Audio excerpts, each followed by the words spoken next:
What's up, everyone, and welcome to episode 278 of Two Amazon Sellers and a Microphone, brought to you by Celozo.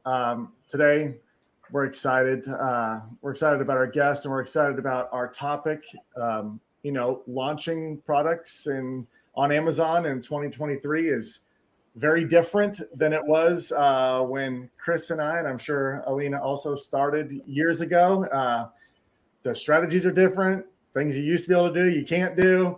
So everyone has to get creative to really have a successful launch. And we're going to talk about all of that and so much more with our guest, Alina Vlaic. How are you, Alina? I'm good, very good. How are you? Very happy to be here. We are good. And we were just talking a few minutes ago before we went live, but you're in Romania right now. So what time is it there? It's 6 p.m. So, okay, that's not too bad. Yeah. No. That's not too 10 a.m. here. But yeah, we're super excited to talk to you. Like Chris was talking before we went live, we've seen you speak. We've seen your content out there, wealth of knowledge. You've been a seller.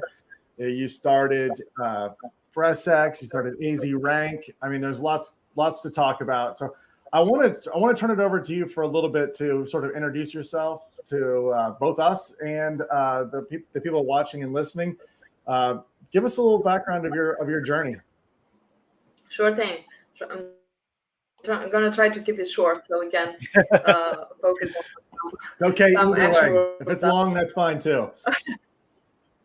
Yeah, so we started, and it's my husband and I. We've been together in this whole game of Amazon since 2017. We started as sellers on Amazon UK back then, and then expanded to Europe. I'm currently not selling in Europe anymore, but planning on getting back there. And the story is that we have another business here in Romania, a business which still exists and was born in 2005, so it's 18 years old almost. We do retail, not retail, like we're distributors, wholesaler, yes, of and brand distributors of toys and baby items and children items. So since we have that and the warehouse and the whole bunch of products here, we said, okay, why don't we start learning Amazon using those products? We kind of did like a wholesale model, but the products that we actually listed on Amazon UK weren't there. The brand was there, but the product themselves, the products weren't. The brand wasn't selling on Amazon, to be short. So we started learning how to do listing optimization, PPC, all that. In 2017. It was not very easy, but way easier than it is today. Yeah. So we did that. We actually did pretty good. And I said, okay, we're good. We know Amazon right now. We can do private label. Let's go do private label in the US, country of all dreams. And the main marketplace of Amazon. So that's how we started our first private label brand. It was Baby, since I was just a new mom with my second child. My daughter was just born, and I said, okay, so I pretty much know stuff about Baby, right? So it was a long story short, complete failure, full-time failure of that brand. Doesn't exist anymore. And the story, lost a lot of money, tried everything.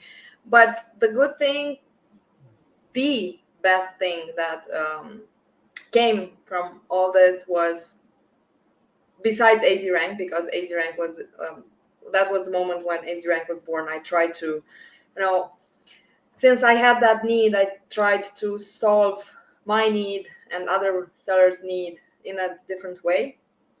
But the main thing that came out of this was me being here today, because probably if it weren't for that failure and if things would have gone well, I wouldn't have struggled that much and learned so much and started, watching tons of podcasts and content and trying to succeed, because I knew back then, and as I know right now, that I like this. This is what I want to do. So in a nutshell, that's pretty much it. AZ Rank was born there, 2018. And then 2022, beginning of 2022, we launched PressX, which is another service that helps with ranking, but doesn't, kind of. So it's more related to external traffic on Amazon, outside Amazon also.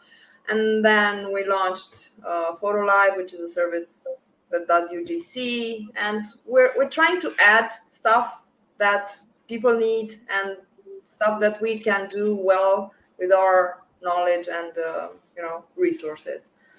So I think that's it. And we're still sellers. We don't have the baby brand, but we have 2 other brands doing decent. We could do better if the day were 72 hours long. I really enjoy your story and your honesty. Failure is a huge part of this journey for a lot of people. I mean, especially I can take the flip side, because you mentioned that your first product not being the success you had hoped for. Your first private label, obviously your wholesale was, it was doing well, but your first private label, I kind of had the flip where the very first product I launched, because it was around 2014, took off, and it seemed like really hardly any work. I was able to really sell it. That was one of the worst things that happened, because I got way too complacent. I was like, oh, this is easy. I'll just do like 1,000 products like this and then go retire. But I just got really complacent. And then by around 2017, 2018, that product got wiped out. And things change. Things change very fast. Yeah. Yeah. So I failed after I thought I had succeeded, which was probably worse. I don't know if I can say which one is worse, but the thing is, you're still here right now. Chris is here. I'm here. A lot of other people who have failed their first products or brands are here. So that means something to me. I mean, and again, a lot of people aren't here anymore. Yeah. I know a lot of them. We've been dealing with thousands of clients. So I looked at it that failure was an education. And that was a cheaper education than going somewhere to get educated. The best one, the best education ever. I would recommend people do that, but that doesn't kind of sound good to fail a product and then start learning. Yeah, you're right. Like, just jump in and get involved, to do something, pick a product, learn how to sell, list something on Amazon. And one thing I like about your story is you take action. Like, there's like 4 different things going on, but like, you just were like, the hell with it. We're starting AZ Rank, and now I'm starting PressX, and then we're doing this UGC thing. You just keep taking action. So that's another takeaway that people can learn, is like, just keep moving on and doing something. So kudos to you. That's really it's really passionate. I mean, I don't know how you have the time. Running. Yeah, I don't know either. That's why I said I really wish the day could be at least 48 hours, if not longer. Of the ones that you got, AZ Rank, PressX, and I missed the last one, but it was about UGC. Yes. Fotolive. Where do they stand? How are they? Does one do better than the other, or do more people? It's different. Each and every one of them are very different, and all that comes on top of our business here and on top of our Amazon selling. So it's kind of a mix. But I think AZ Rank is the most strong still from the services, because it's the oldest. I don't know if that's the right English word for it. It's been there for the longest time. The others are catching up pretty quickly though. Give us the sort of an overview of the 3 services. Like, what do you do with AZ Rank? What does PressX focus on, and Fotolive? Okay, so AZ Rank, we do ranking. We used to do the good old SearchFindBuy when they were allowed. I mean, kind of allowed. we don't go into that conversation. It's you can do what you want out there, okay? You do what you want. Just take what you're hearing with a grain of salt. Yeah. All right? Yeah, so we started in 2012 2018, sorry, with the AZRank SearchFindBuy in a kind of a different way. We did consulting, we still do consulting. I mean, we tell people if we think that keyword is good to rank for, why not, what other keywords, stuff like that. Then 2021 came and TOS changed and we had to pivot, and we pivoted. We're right now in a point where we're still doing the ranking campaigns. They're working very well, but they are more kind of like a market research umbrella. I'm not going to go into details, maybe later. So it's market research ends up with the purchase, ends up with the ranking. We still do keywords, but in a different way. I mean, we still focus on keywords, but in a different way. Campaigns are actually working much, much better than before because of all this. It's more complex than before. It's not just search, find, and buy. So that's number one. PressX we do press articles, press releases into very famous publications in US and UK for now. Titles like Cosmopolitan, Vogue, BuzzFeed, Bustle, so pretty Forbes, pretty big names. And it is a CPC model. So you only get charged if you get the clicks for the article, but you still get the article. So you get the article published, and whether the traffic comes, I mean, if the traffic comes, you will get charged with certain budgets based on the CPC. But if the traffic doesn't come, you just don't get charged. You just get the article there. And there are a lot of good things that happen afterwards. We can go into details later. And then Fotolive is user-generated content. So we have a lot of people that we work with, like buyers, right, in our buyer pool. Some of them are pretty talented. So we started doing this user-generated content, which is real, genuine content, photos and video with your products, whatever you want to do, unboxing, presenting the product, whatever. We do, for example, I don't think anybody else does this. We do Q&A videos. Oh. Not a lot of sellers know. It is one of the most underused sections on Amazon, the Q&A section. And not a lot of sellers know that you can actually answer those questions that you get from people with a video. So you can put a lot of content out there. It's free. You can, like, tons of videos you can for every question you get. We do that kind of videos. We do comparison videos. We do TikTok videos, and we just, it's real life. It's not influencer posted. It's nothing fancy. It's just content, easy and fast, let's say. Yeah. And not very. I like that Q&A video idea. So if someone's launching a product, and I've heard this in around, and people in the space know, like you can seed Q&A pre questions in there. I don't know if it's TOS, but I've heard people doing this where you can seed like question and answers to your listing, and you can answer them with the video.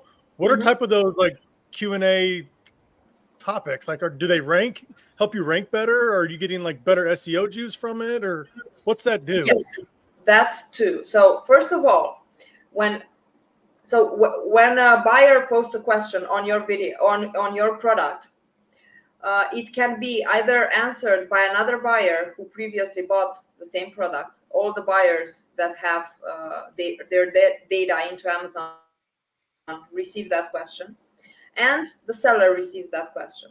The buyers can only answer with the text, the written answer. The seller, though, has text or video, but you can do both. I mean, it's not or, it's actually and. The text, it does help you rank just a little bit. We've done some tests, but it's nothing spectacular. What it does, though, is it helps you index for keywords, for difficult keywords, for forbidden keywords, for keywords that you have a hard time getting indexed on for whatever reasons. So use the text to answer using keywords in the text, and then add the video. Now the video, you can be creative with the videos as well. Just answer the person's question in the first 10 or 15 seconds, and then just offer more information, another 30 seconds about your product. Make it funny, make them want to stay, watch longer. Because what happens, especially on mobile, but on desktop as well. So on mobile, when you scroll down, every person that scrolls down to the reviews, first they bump into the Q&A videos. It's like the whole screen. And it's a video. I mean, come on, people stop and see what's here. Let me see that. So that helps with your tremendously with your conversion rates. Oh, I've got so many questions. This is fascinating. But I also think that all these services that you're offering right now are a result of the way that Amazon has evolved and the competition. Exactly. Like we were talking about, even you launched in 2017. We were a few years before that launching. None of this was necessary. Right? You could, I've told this story many times before, but I emailed reviewers at Amazon and asked them if they wanted to review my product, and I just mailed it to. I have 100 reviews like that on products, and you'd be ranked, and there's limited competition. But now you've got large brands that are really taking their Amazon presence much more seriously. They've got a lot of capital behind it. You've got more professional third-party sellers that are 100% doing a very good job with their listings, A+ content, outside Amazon traffic, which now Amazon rewards. There's so much that you've got to pay attention to if you're going to invest all this time in a product and really want to grow your brand. These things are now critical. And so you're tackling them and you're helping sellers, because it's really difficult to be a one-man or one-woman show now. It was much easier back in the day. It was. And I mean, you can still do it right now, but you need to set up your expectations right. And from what we've seen, talking to so many sellers, everybody wants to succeed on Amazon, and people are starting not to believe, which I'm very glad they stopped believing into that $2,000 in Europe. It's euro, 2,000 euro. You invest $2,000, put a product on Amazon, and then work 2 hours from the beach with the laptop and buy a Lamborghini in 6 months. Come on, it's not. It never happened, especially right now. So you need to get a minimum. This is like a basic. Not basic, but a little bit over basic. It's a little bit more than an A+ and a PPC and stuff like that. But you need to have them in order to succeed. All the external traffic and all the things you mentioned about. What's your thoughts on re-ranking a product? If I've got a product that I've been selling, for some odd months, maybe even years, and it's gone down organically, what are some good ways to, get that ranking back? So first of all, before putting any money into any ranking campaign or any press or anything, I've seen this a lot. So sellers come and say, hey, my product is, I don't know, it used to do good. It went down. I don't know what happened. So we've had a pretty large number of cases where there was a problem in the back end, in the flat file. It was an attack. Somebody filled in something, so a different contribution. And we tried, for example, it was a Friends product in the pet category. Very good. It was number one for years in that category. At one point went down and couldn't lift it up. And apparently it was attacked by a very friendly competitor who modified their listing, so contributed to their listing. Amazon somehow accepted, probably via Canada, because they're going through there a lot. And when we checked the flag file, they had some compliance fields filled in there, just basic info. it wasn't anything dangerous, but only the fact that those cells were filled, it was an issue. After that was solved, we could re-rank it. So first check that subcategory, category, flat file, all that. If everything looks good, then we can look into a ranking campaign. And yes, we've had success with re-ranking, even products that have been there for years. You have to do like a longer campaign if we're gonna do like a market research surveys type that we do. Put a little bit of extra PPC, and necessarily it's a must to bring some external traffic. However you want, Google Ads, press articles, you name it, but it has to be there.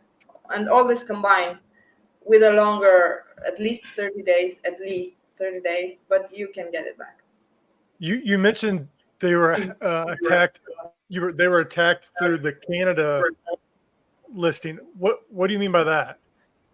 So, for example, if you're selling in the US, right, but you have also the products active on Canada, be it via what's the name of that Amazon program that they ship from your warehouse? Yes, no.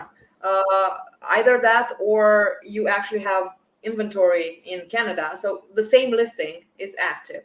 There was a time, I think it was 2 or 3 years ago, when this started. So a lot of sellers got kind of hijacked, but they were just receiving all kind of. I mean, the competitors were putting like forbidden keywords into their listings, all sort of that stuff through the Canada. So they were attacking the Canada ASIN, but which was the same ASIN as the US. So eventually the US got in trouble. Wow. Too. It's less and less happening, but a couple of years ago I've had some friends that had major issues in the beauty category. It was like a lot of them in the beauty category. Yeah. I may look into that actually. Speaking of the product that I was talking about that was great and then tanked. I did sell it in Canada for a while and then stopped selling it in Canada, but there, some of that could be very malicious and some of that is innocent, I'm sure. Yes. Somebody, a reseller selling it or something, and they make an adjustment to it and Amazon accepts it. And but usually it doesn't cause any issues. If the guys who, and even if 10 resellers are on a very good listing, with good performances, it won't affect you. The problem is that the guys, our friends from across the ocean who make those contributions to our listings, they are dedicated, with bad intentions, Yes. But this is something that I would recommend anybody. For example, me, I'm downloading my flat files every month. I don't look at them that thoroughly, maybe every month, but whenever I have the time, I go through them and see. You never know what you may find there. Yeah. And especially if you have like a feeling this product can do better or did better and now something's wrong. That's the first place I would go. That's a great tip though for everybody, because before you invest that money in re-ranking it, make sure there's no root problem where your money and your efforts are going to be wasted.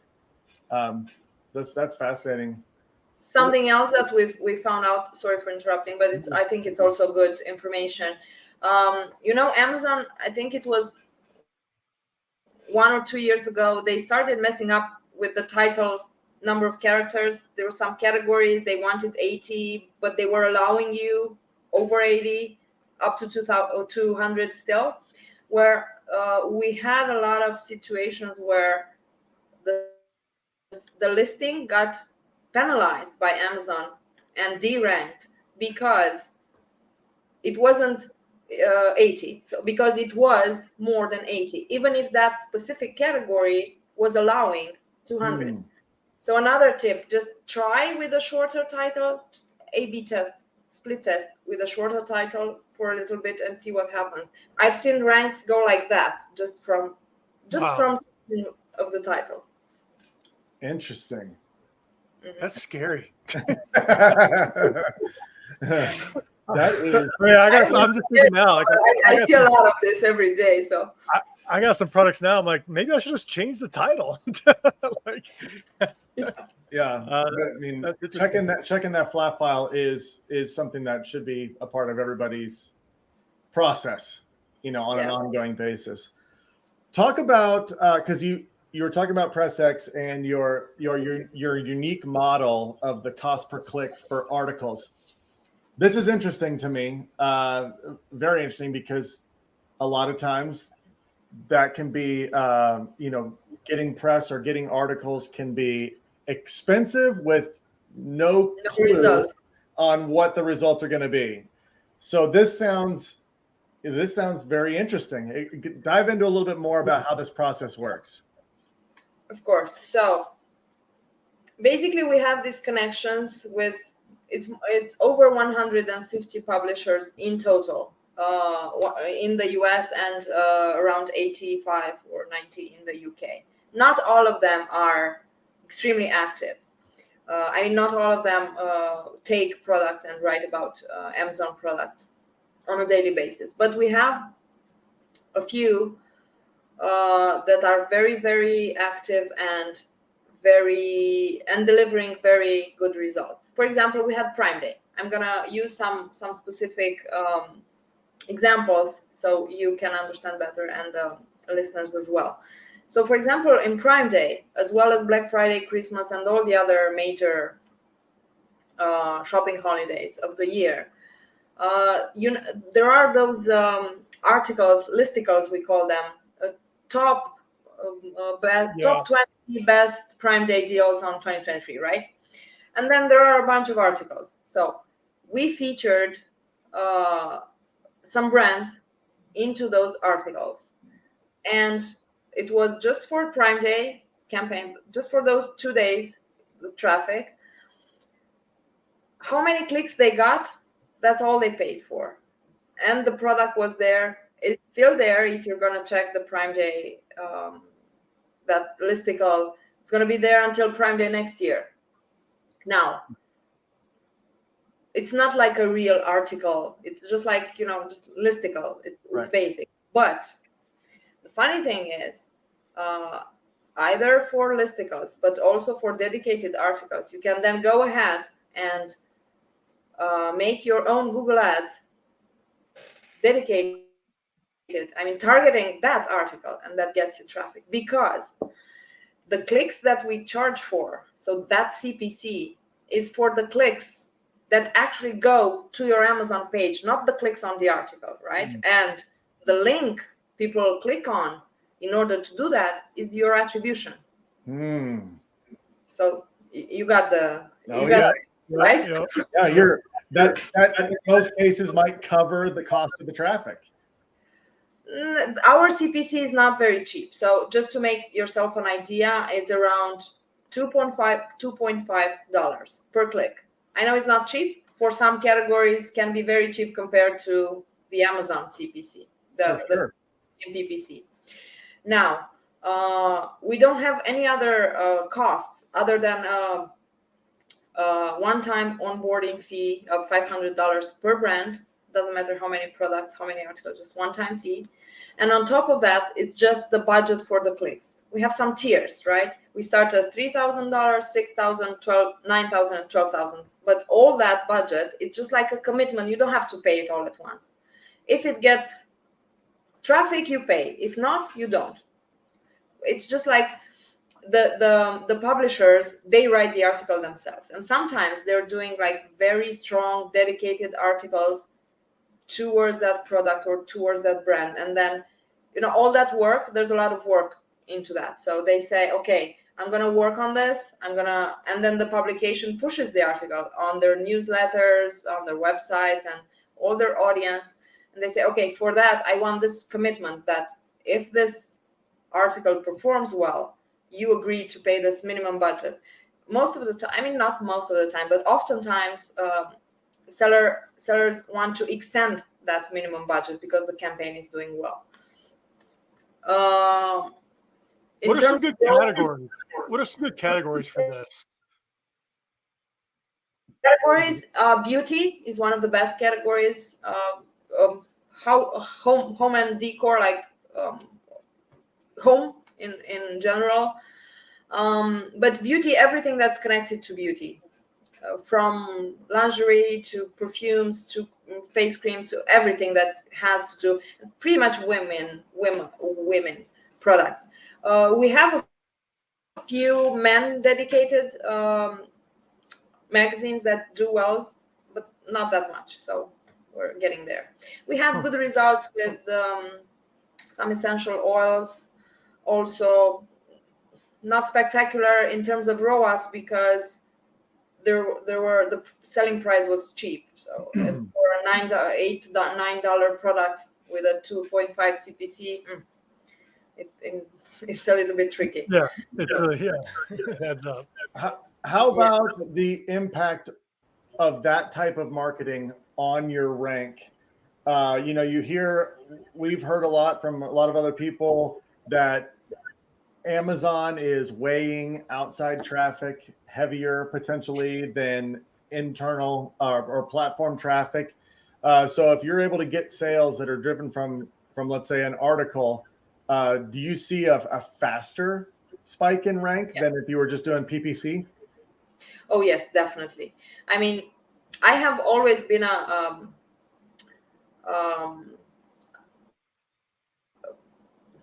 I'm missing the word. So I have always been recommending everybody not to do just one thing.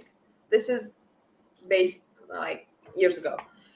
Do not just use me for ranking and forget about PPC. Do not just do PPC. Try to do something else, even if you don't do our type of campaigns. Do a little bit of Google Ads. So more little actions produce a halo effect, which is what Amazon likes.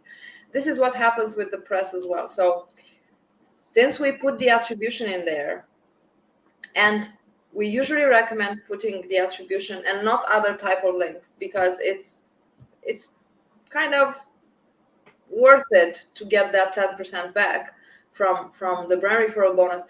But at the same time, in November 2021, when TOS changed in Amazon, they forbidden the use of those super URLs and two-step URLs and any link that has a keyword inside because of search manipulation, right? So I totally recommend don't do that, because when you use links, and this is valid for everything, they leave marks, they leave tracks, so can be easily followed back.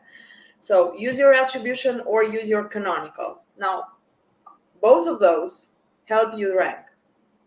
Now, if your main keyword has 100,000 search volume per month, don't expect miracles. And you're in position 100, don't expect to get in top 10 from a press article. It's not going to happen. But if your keywords are, if you're like in a lower competition niche, yes, we see good results in ranking. And usually the keywords that rank are the keywords that are the most relevant ones for your product, that Amazon sees. If you're selling a garlic press would be your most relevant keywords, and then stainless steel garlic press and all that. We don't go broad. So the broader keywords usually don't have too much. The press articles, the clicks themselves don't have too much impact on those. But on your very relevant keyword, top 20, 30 keywords, yes, there is movement. Let's talk a little bit about the user-generated content some more, because this is very interesting to me. When I hear user-generated content, I immediately think influencer marketing. It sounds like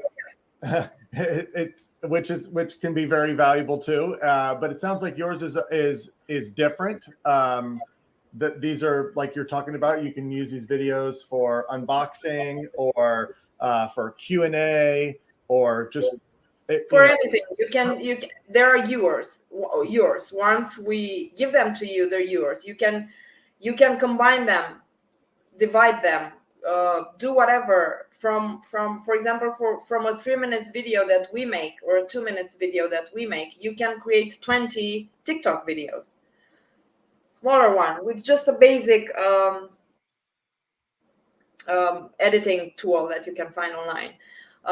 So after we give them to you, post them anywhere: Facebook, Instagram, YouTube, all your social media, your website.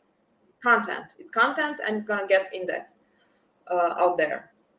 That's what I was going to ask: is where are the most valuable places to put this? I mean, are people putting these on their listings, like as a video for the as in the area where all the photos go, where there's a video below it? Are they doing Amazon posts? Are, you know, obviously social media? Where do you so see besides social media, besides using them for ads, or we have a special category that we do, like smaller videos, shorter videos that can be used for ads. But the most valuable and again underused section on Amazon is that line of videos that used to be called related videos, and now it's called uploaded videos, if I'm not mistaken. They keep changing the name. So that line of videos, if you don't put your own videos in there, the competitors will. If you go check your products right now, if you haven't done this already, if you go check your listings, you're going to see that there are a lot of competitors with their videos out there, and they're getting free traffic from your listing. It's kind of similar to Amazon Post, Amazon Live, but it's there. It's on your listing, and technically you own that space, but it's open to everybody else. And again, it's for free. It's not, they're not charging. Amazon is not charging anything for that yet. We don't know for how long, but since it's free, why don't you fill it in with your videos and your content? This way you can stop your competitors to put videos in there. We have some brands, very powerful brands on Amazon as clients, and they, before the launch, they come to us, order a bunch of videos, and the day the product is live, that line is full with at least 5 or 6. Wow. And then they're doing more afterwards, because it's like, especially in your honeymoon, right? When you get all those benefits from Amazon, you need to show people more content. It will increase your conversion rate. I mean, if it doesn't, at least you don't have anything to lose other than get some content there. Something I want to point out is the time on page probably is really relevant to Amazon's ranking. So all these video spots that we're talking about, and this Q&A section where you can put videos in, think about, in Amazon's interest, they're like, well, these people are on this product page for minutes. Yes. And this is helping you rank better, probably more than somebody who doesn't have these videos, because people are spending time on your page. It's a leverage that you have, and it's very easy to obtain. I mean, you don't even have to come to us. You can do them yourself, especially the Q&A video. I was talking to somebody else the other day in another podcast, and he was saying, how would you feel about the brand owner doing that videos, like the Q&A, answering the people's question? I think that's a great idea. I would do it. I did it actually for my videos. I know a lot of people don't want to be in front of the camera, or don't want other people to know that they're behind the brand. But if you don't have that type of issue, you should do that, because you create that connection, and people say, hey, this is like the brand owner answering my question, and that's something. You might even get a good review. Yeah, they trust you, they come back, and if you sell a consumable, you may got a customer for life. Yeah, for sure. This has been good. It is. It's fascinating. I know we've been firing a lot of questions at you. I've got one more to kind of wrap it up. Are the majority of the clients that you work with, are they Amazon sellers, or are you doing a lot of this like PressX and everything else to maybe send traffic to their Shopify store or to Walmart or other marketplaces?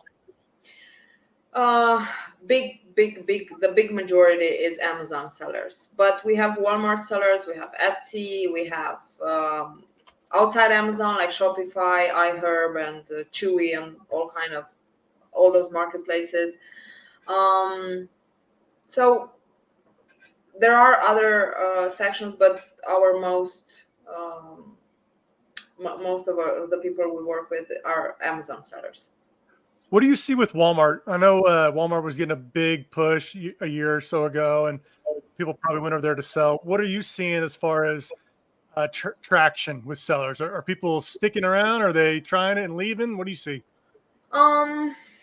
Most of them are sticking around. I'm a Walmart seller myself, and I'm gonna tell you this story. Nobody believes me, but I'm probably gonna make it a case study so I can actually show you that it's true and I'm not lying. So I had a seasonal product. It was a Christmas product that I was selling on Amazon 2 years ago, and so not last Christmas, the other one. So, and I was struggling on Amazon. PPC was terrible. It was a $15, $17 product. You couldn't do that much. And I said, okay, let me put it on Walmart. Let me try. I have been selling on Walmart, and I have some products that were doing very, very well on Walmart, especially in Q4. So with this product, I was struggling to have maybe 50 orders a day on Amazon, maybe 80, which is nothing in Christmas time for and I put it there. I did like 3 reviews or something. It's important to have at least one for Walmart, and you still can do it like Amazon 2014. Yep. It's okay. It's not forbidden yet. And I got to 200 or between 200 and 250 orders per day for that product on Walmart.